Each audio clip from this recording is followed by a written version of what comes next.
Hello students and welcome back to channel Siraj Shaikh D study. आज budget के control के अंदर नया टॉपिक स्टार्ट करेंगे जिसका नाम है कॉस्ट बजट। स्टार्ट करेंगे आज का क्लास।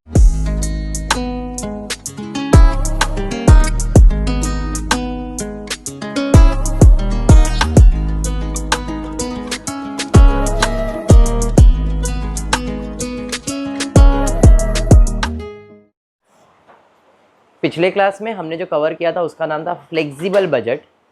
बजट लेसन ही चल रहा है बट इसमें हम कवर करने वाले कॉस्ट बजट को, ठीक है क्या। अब कॉस्ट बजट में सिर्फ कॉस्ट के बारे में डिस्कशन करने वाले। फ्लेक्सिबल बजट में अपन क्या डिस्कस कर रहे थे, प्रॉफिट्स एंड ऑल, उसके अंदर कितना वेरिएबल कितना फिक्स, ये फ्लेक्सिबल बजट था और वो अलग अलग अल्टरनेटिव्स पे काम कर रहा था, हाँ या नहीं। अब देखते कॉस्ट बजट में हमको क्या सीखने मिल रहा है। ये सब चीज़ आपका हो चुका है। टेक्स्ट बुक पेज 45 क्वेश्चन नंबर 1। एमकॉम के पॉइंट ऑफ व्यू से भी इंपॉर्टेंट है, फिर बोल देता हूं, ठीक है। पेज 45 मिल गया, कॉस्ट बजट मिल गया।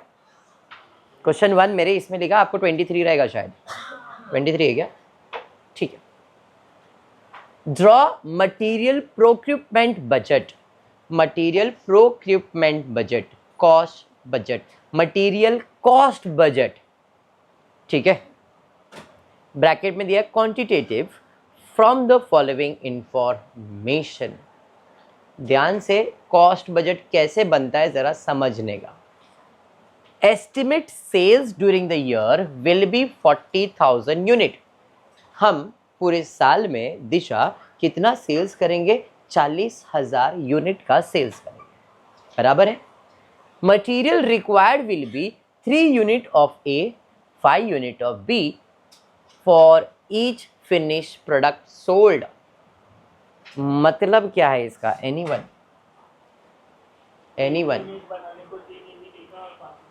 एक प्रोडक्ट बनाने के लिए, एक फिनिश प्रोडक्ट बनाने के लिए 2 मटीरियल लगने वाला है, मटीरियल ए और मटीरियल बी। इस प्रोडक्ट को बनाने के लिए 2 मटीरियल लगने वाला है, एक है मटीरियल ए और एक है मटीरियल बी, बराबर है। तो एक प्रोडक्ट बनाने के लिए कम से कम ए का कितना यूनिट लगता है, 3, और बी का कितना लगता है, 5। उससे एक फिनिश प्रोडक्ट रेडी होता है। समझ में आ गया ये बात, इंपॉर्टेंट है, ध्यान रखना ये बात का, ठीक है। कैनन आगे दिया है estimate opening balance at commencement of the next year. Opening balance के अंदर फिनिश प्रोडक्ट का ओपनिंग बैलेंस दिया है 5,000, मटीरियल ए का दिया है 12,000, मटीरियल बी का दिया है 20,000 एंड मटीरियल ऑन ऑर्डर, ए का हमने ऑर्डर किया है 7,000, बी का ऑर्डर किया है 11,000। ये सब ओपनिंग में दिया है।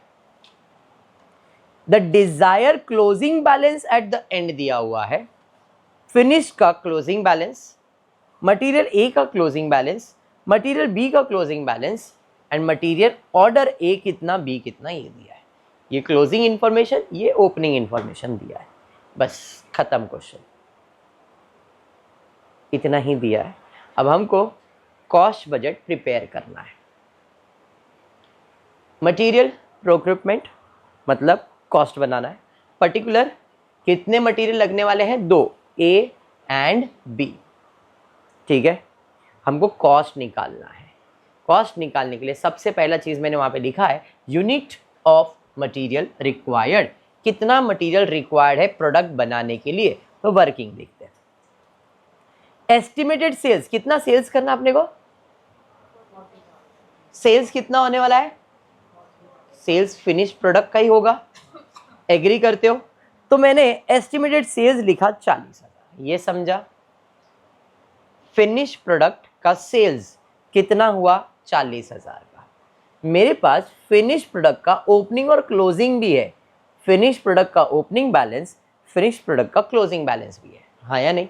तो मुझे पता चलेगा कि मैंने एक्चुअल में कितना यूनिट प्रोड्यूस किया है। Estimated sales 40,000, add closing stock 7,000। मैंने कह रहा हूँ, क्वेश्चन कह रहा है फिनिश्ड प्रोडक्ट का क्लोजिंग स्टॉक 7,000, ओपनिंग स्टॉक 5,000, तो लेस ओपनिंग स्टॉक 5,000। इस हिसाब से देखने जाओ तो मैंने टोटल 42,000 फिनिश प्रोडक्ट बनाया है इस साल। तो जो कॉस्ट शीट बनेगा वो इतने के लिए बनेगा। पहला पॉइंट क्लियर हो गया। हमने टोटल 40,000 यूनिट बेचा है, सेल्स किया है, बेचा है, प्रोड्यूस थोड़ी उतना किया है। तो प्रोड्यूस कितना किया था उसके लिए मुझे क्लोजिंग फिनिश स्टॉक दिया था, ओपनिंग फिनिश स्टॉक मुझे मालूम था। तो जो तुम्हारा सेल्स है उसके अंदर क्लोजिंग स्टॉक ऐड किया, ओपनिंग स्टॉक लेस किया, तो टोटल हमने कितना यूनिट प्रोड्यूस किया है? 42,000 यूनिट फिनिश स्टॉक का प्रोड्यूस किया है। समझ में आया? अब जो फिनिश स्टॉक प्रोड्यूस हुआ है उसे मटेरियल ए भी लगा है और बी भी लगा है, ये तो मानते हो। चलिए ए की बात करता हूं, मटेरियल ए की बात करता हूं। तो कितना मटेरियल लगने वाला है? एक फिनिश प्रोडक्ट बनाने के लिए, एक फिनिश प्रोडक्ट बनाने के लिए, एक फिनिश प्रोडक्ट बनाने के लिए 3 यूनिट मटेरियल लगेगा। एक फिनिश प्रोडक्ट बनाने के लिए 1 फिनिश प्रोडक्ट बनाने के लिए कितना मटेरियल लगने वाला है? 3 यूनिट मटेरियल ए लगने वाला है। एग्री कर रहे हो? मैंने कितना फिनिश प्रोडक्ट बनाया है? मैंने 42,000 यूनिट नहीं फिनिश प्रोडक्ट बनाया। तो कितना यूनिट ए का लगा रहेगा इसमें? क्रॉस मल्टीप्लाई होएगा, मतलब 1,26,000 मटेरियल एक का यूनिट लगा। एग्री? सेम केस हम इसके लिए भी कर सकते हैं। एक फिनिश प्रोडक्ट के लिए 5 यूनिट लगने वाला है, तो 42,000 यूनिट के लिए कितना? Cross multiply 2,10,000। ये पॉइंट समझा या बाउंसर गया? तो मटेरियल रिक्वायर्ड ए का 1,26,000, तो यूनिट ऑफ मटेरियल रिक्वायर्ड 1,26,000 है। ये यूनिट्स है, समझ में आया? हाँ, तो मैंने इस साल कितना मटेरियल यूनिट रिक्वायर्ड लिखा है? 1,26,000। इसमें कोई ओपनिंग और क्लोजिंग दिया हुआ है? हाँ सर दिया हुआ है। ज़रा चेक करते हैं। मटेरियल ए का ओपनिंग और परचेस, मटेरियल ए का क्लोजिंग दिया हुआ है, हाँ या नहीं? दिया है ना? तो इसमें हम ऐड करेंगे क्लोजिंग मटेरियल ए का। तो क्लोजिंग मटेरियल ए का कितना है? 15। ऑर्डर कितना किया था? 8। 15 और 8 कितना हो गया? 23। समझा या बाउंसर गया? समझा या बाउंसर? Very good. लेस इसमें हम करेंगे ओपनिंग। ओपनिंग कितना? 12,000, 7,000, मतलब 19,000। 1,26,000 में 23 ऐड किया 149, माइनस 19 करोगे तो unit to be purchase will be 1,30,000। समझा या बाउंसर? इसे कहते हैं कॉस्ट स्टेटमेंट। समझा? ये वेरी करेगा, बदलेगा डिपेंडिंग ऑन क्वेश्चन का इंफॉर्मेशन। इसमें कोई पर्टिकुलर पैटर्न नहीं रहेगा। जैसे फ्लेक्सिबल पैटर्न था, सेल्स वेरिएबल फिक्स पैटर्न था, इधर कोई पैटर्न नहीं है, क्वेश्चन के हिसाब से बनता है। यहां तक क्लियर है मानसी? Very good. अब बी पे जाते हैं। 42 इंटू 5 2,10,000, 2,10,000। क्लोजिंग 25 और 10 35 बराबर है। Very good. ऐड कर देंगे 45। ओपनिंग 20 और 11 माइनस 2,40,000। खत्म हो गया सब। ठीक है, समझा? क्या हो गया बेटा आपको? बंद? क्या हुआ? नथिंग ना? Thank you. ये सब समझा? समझा? ठीक है। Question second.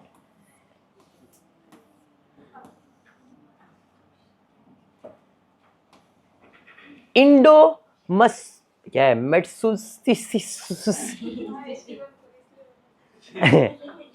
इंडो मत्सुस्तिया जो भी है, किधर की तो रहेगी वो, लिमिटेड।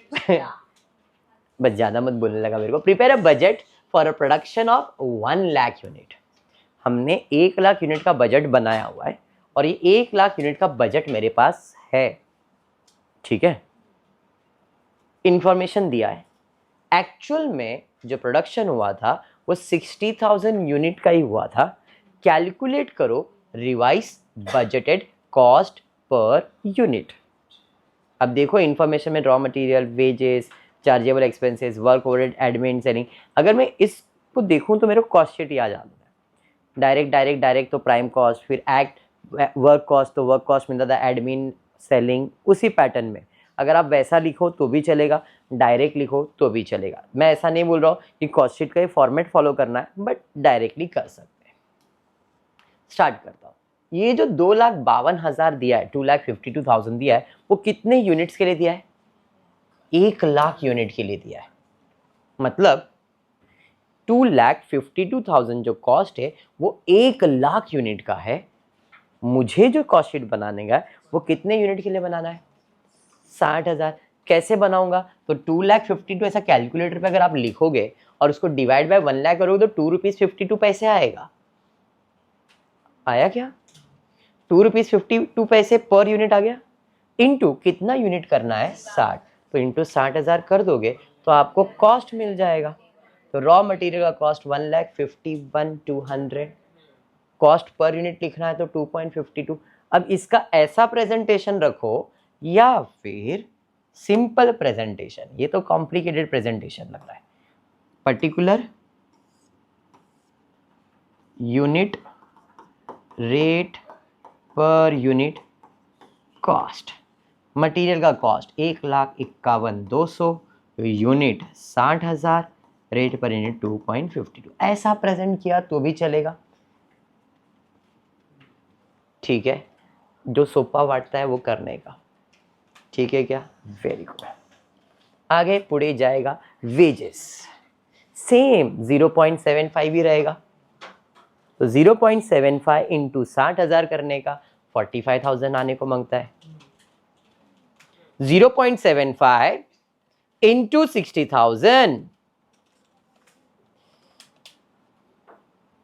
आया। चार्जेबल मतलब डायरेक्ट एक्सपेंसेस है। डायरेक्ट एक्सपेंसेस 0.1 ही रहेगा, 1 लाख ही है तो सबका रेट, क्योंकि अमाउंट डिवाइड बाय लाख ही करके रखा है, तो ये पूरा मेरा रेट पर यूनिट ही बन जाएगा। बराबर है? तो ये हाँ तो मैंने और क्या बोला अभी? मैंने बोला 1 लाख यूनिट के लिए और ये डिवाइड बाय 1 लाख करके ही दिया हुआ है। अमाउंट इन लैक्स ही दिया हुआ है। अमाउंट इन लैक्स दिया है मतलब ये रेट पर यूनिट भी सेम ही रहेगा। क्यों? आपको मैं रेट पर यूनिट निकालने के लिए क्या बोलता हूँ? 2,52,000 डिवाइडेड बाय 1 लाख करने बोल रहा हूँ। तो ये अमाउंट इन लैक्स हो गया ना, और ये रेट पर यूनिट भी हो गया ना। अभी मैंने ये बोला था, पर ये तो 1 लाख के लिए है ना, तो 60,000 के लिए क्रॉस मल्टीप्लाई करना पड़ेगा। वाह, क्या ये रेट पर यूनिट बन गया 1 लाख के लिए? हाँ, तो 1 यूनिट का बन गया ना। हाँ बराबर, सॉरी 1 लाख से डिवाइड किया। चार्जेबल 0.10 इंटू 60,000 करेंगे तो 0.1 इंटू 60,000 करोगे तो 6,000 आ जाएगा। सिंपल है।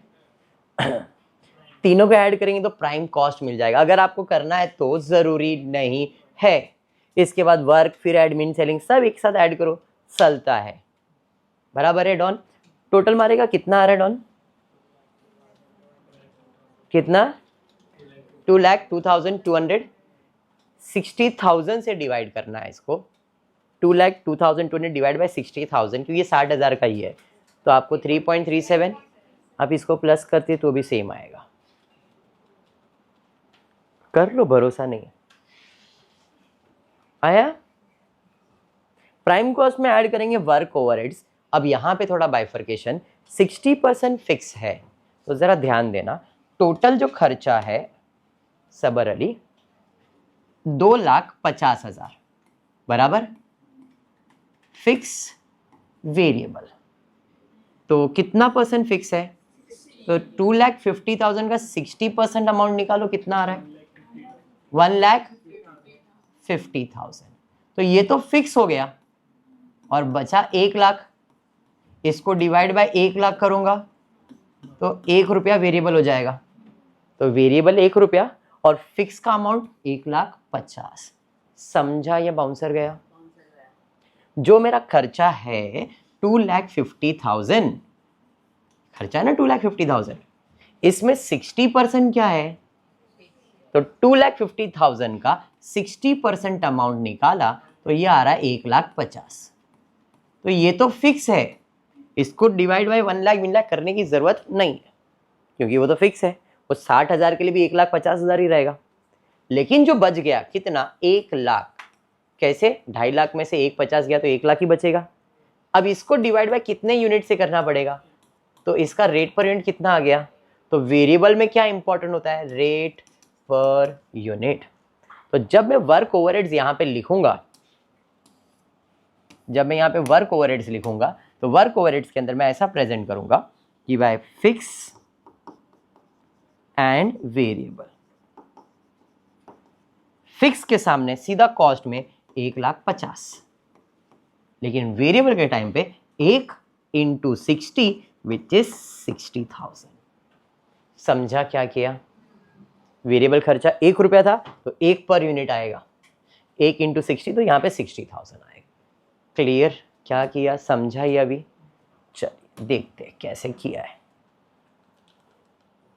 1,50,000, अरे हाँ, वेरिएबल 1 रुपए के हिसाब से 60,000।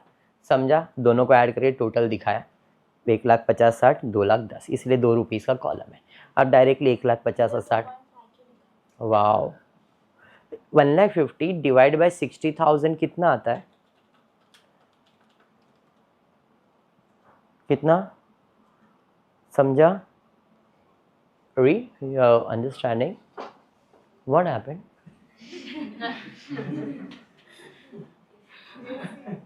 It's looking good.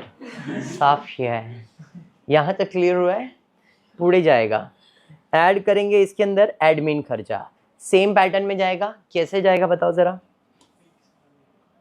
एडमिन खर्चा कितना है? 40, उसमें कितना % फिक्स है? 80, मतलब 32,000 फिक्स है। 8,000, अब 8,000 को किससे डिवाइड करोगे? 1 लाख रुपए से, बराबर? ऐसा क्यों सर? अभी तो 60 से किया है ना आपने? नहीं, 1 लाख से। 0.8 आएगा। हाँ, यहाँ पे मैंने एक 0 कम करा, 0.08 आ जाएगा। तो वेरिएबल 0.08 आएगा। तो फिक्स्ड में यहाँ पे आएगा 32,000 और वेरिएबल में आएगा 0.08 × 60,000। समझ में आ गया? 0.53 क्यों आया? किससे?